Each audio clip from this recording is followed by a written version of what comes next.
The problem, when you receive an award is, well, there's a problem. They like to write your CV.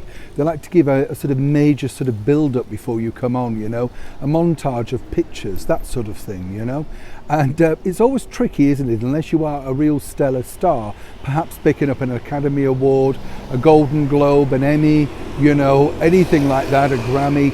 If you've got a body of work, then that's easy for the editor to put together.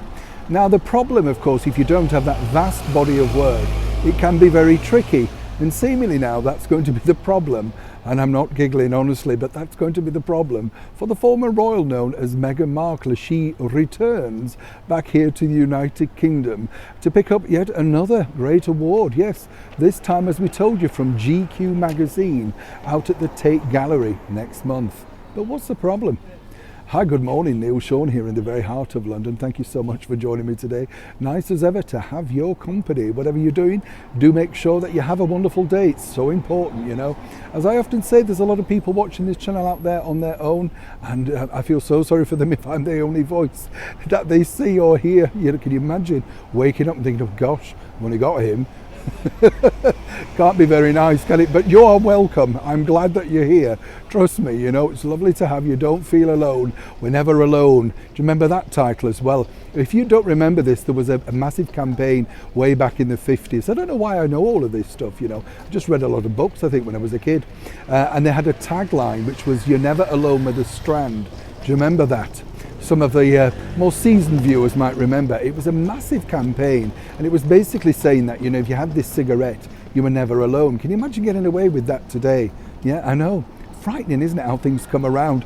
Back as ever, though, to your breaking royal story of the day.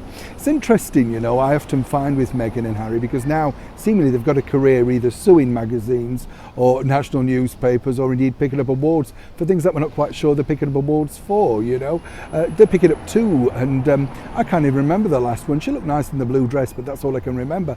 This particular one is for Gentlemen's Quarterly GQ Awards, normally a big event, They always like to get a big name, that's the gig. Somebody that's going to kick up a fuss, get something in the newspaper, remind people why they're having their awards. I mean, I've been to every single major award you can imagine. The Academy Awards, Cannes Film Festival, you name it, been there. Never really understand it, it's all a bit sort of backclappy for the people that are already given so much money and so well looked after. So why do they get awards? I prefer proper people, do you know what I mean? People in normal jobs. I'll just leave that there. Here's the bigger problem now, though, because they were looking at putting together a montage of Meghan's stellar work. And up came this thorny topic of the 40 times 40. Do you remember that? The birthday treat. Apparently, she launched it to greater fame, and it was one of those things where apparently celebrities were going to be given up 40 minutes of their time. There were one or two, but really it never took off, did it? Now, according to a very good source, and as ever we have to say allegedly, they've been asking for updates because they felt that this would be a worthy thing to include in the preamble, as they call it, the montage of videos. Well, seemingly there's a bit of silence, because what they were really looking for were people who'd endorsed it, major celebrities. Do you know what I'm saying? There was rumours, wasn't there, that Beyonce was going to be doing it. I think Beatrice also retweeted it, not quite sure, but it was very lacklustre. The only thing that people remember it for, of course, was Prince Harry juggling something, limes outside or whatever, and you just kind of think, well, right, that went well. Now, obviously, they'll get round this and they'll possibly pass over it.